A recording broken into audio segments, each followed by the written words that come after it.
Ora, para motivo de boa maleza, certa psicosis ou outra maleza psiquiátrico, mané depressão mánico ou bota hobby deprimir, eu irei, um dado momento, vou portar perigo para o mês. Ou vou portar perigo para outra gente. Imagina, vou não dormir dia atrás de outro, bota base da gasta sem, ou bota pensa que gente que matava e bota começa a carregar arma,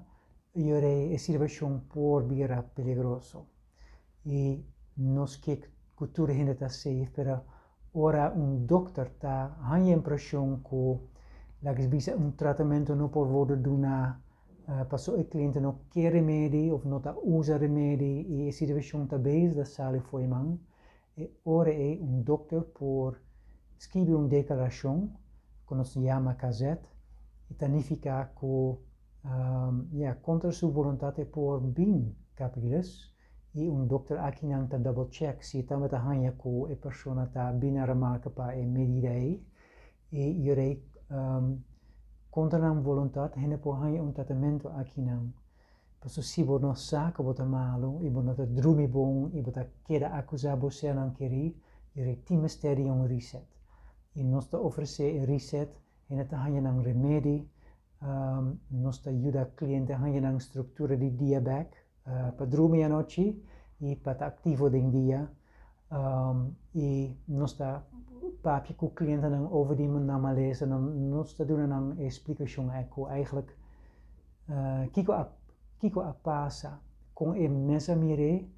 e mas ela avança e também compreender kiko tá é sintoma de sua maleza e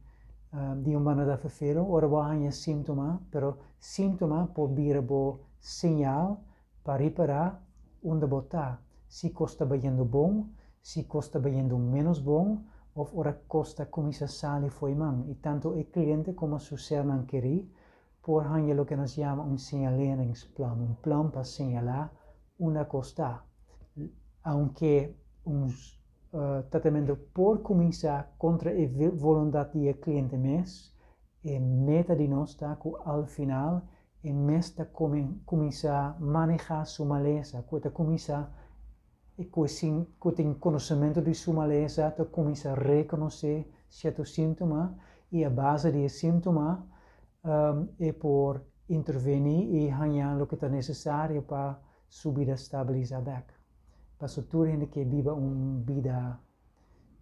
feliz e toda gente que viva sua própria vida.